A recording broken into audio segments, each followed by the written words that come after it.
Thanks to PV Case for making this video possible. This is a solar energy plant in Nevada, and this is a wind farm in California.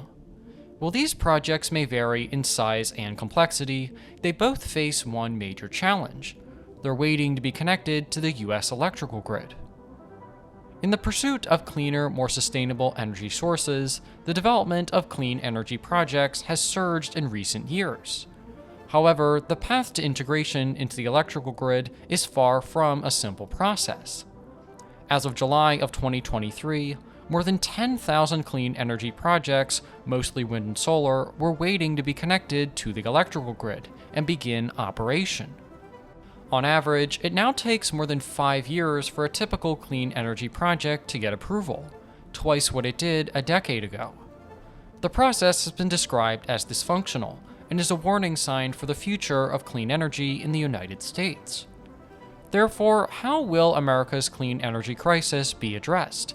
And how will the solutions being proposed help lead to a clean energy future? The process in which clean energy projects are connected to the grid is one of the key challenges in the transition towards renewable energy. The interconnection process starts with a request to connect to the grid, which officially enters that specific project into the interconnection queue. Next come a series of studies to understand the feasibility of the system. This is where the grid operator determines the exact steps to connect the project to the power grid. On average, it took a new clean energy project 35 months to go from the interconnection request being filed to an agreement being reached. The process takes even longer when we look at a new clean energy project being constructed, which could take as long as 5 years between approvals and studies. This lengthy process has resulted in a bottleneck on the US power grid, with dozens of new projects unable to begin operation. However, this problem is just the beginning of many challenges the US is facing when it comes to transitioning the electrical grid. Another crucial issue that's plaguing America's clean energy transition is the outdated infrastructure of the electricity grid. With 70% of the US grid being more than 25 years old, this aging system poses substantial challenges for the integration of renewable energy sources, like wind and solar. The grid was initially designed to support traditional fossil fuel generation and centralized distribution. Consequently, it lacks the flexibility and capacity required to accommodate renewable energy sources. Solar and wind power, for instance, are highly dependent on weather conditions and sunlight availability, which can vary greatly from one location to another. This makes it crucial to have a grid that can efficiently balance and distribute power from multiple sources across diverse geographic regions. And while the state of the US electrical grid is playing a key role in the country's clean energy crisis, there's another key problem that will ultimately control the future of reaching a fully renewable powered grid. But first, I want to thank PV Case for sponsoring this video. PV Case is the ideal choice for companies undertaking large-scale commercial and industrial projects. PV Case's intuitive software and streamlined process help reduce the learning curve and improve productivity. With features for prototyping, shading analysis, and electrical design, PV Case enables engineers and designers to take projects from their initial stages all the way to completion. PV Case has recently acquired Anderson Optimization, the world's most popular solar siting software platform. Visit pvcase.com/archive to learn more about PV Case's solutions for solar power plant design and GIS.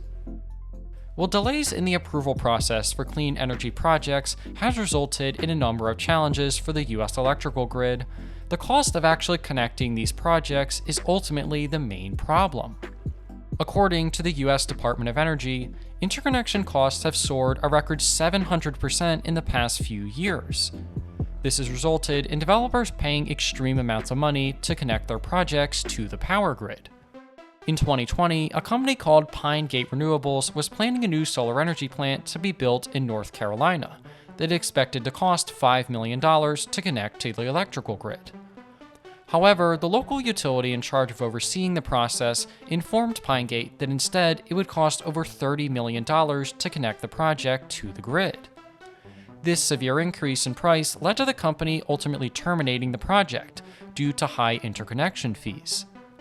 The company's vice president of global affairs told CNBC, quote, "We view as a company the interconnection process as the biggest impediment to the industry right now, and the cost associated with interconnection are the biggest reason that the project dies on the vine. Unfortunately, this is just one of many projects that have been canceled due to the extreme increases in interconnection fees." At this point, the obvious question emerges: how did this process become such a problem? To start, the U.S. electrical grid is a system consisting of over 1,000 different regional utility companies. These companies are responsible for providing power and interconnection services for various regions across the country. This project worked well when the power generation industry was building large-scale fossil fuel plants. These plants were adequately located in areas where they could be connected to the grid. However, clean energy projects do not align with this process. With energy sources like wind and solar being located in more rural locations, connecting these projects to the grid has become a main challenge. Additionally, the variability of renewable energy sources like wind and solar pose a unique challenge for the traditional grid infrastructure. The intermittent nature of these energy sources mean that power generation could fluctuate significantly, depending on weather conditions and the time of day. This variability ultimately led to a slowdown in approvals for these projects, and rising costs to connect them to the grid. Additionally, America does not operate on one single electrical grid. As shown on this map, the country is broken into 3 different networks, each serving different parts of the country. With a number of key problems present, the Federal Energy Regulatory Commission proposed a number of reforms in the interconnection process. The proposed reforms address the 4 challenges in the process to connect clean energy projects to the grid. According to the FERC, 85% of clean energy projects that are waiting in line are ultimately not built. These reforms would play a key role in the future of clean energy in the United States. As these challenges show, the United States is still a long way from reaching a clean energy future. Rising interconnection costs and a bottleneck in the approval process have drastically impacted the amount of clean energy projects that are operational in 2023. There are just a ton of different utilities and co-ops and systems and different grids and regional grids and wholesale markets and overlapping jurisdictions. It's a giant mess. If these problems can be addressed, the U.S. could be on a path to a fully sustainable future. Thank you for watching, and consider subscribing if you enjoyed the video.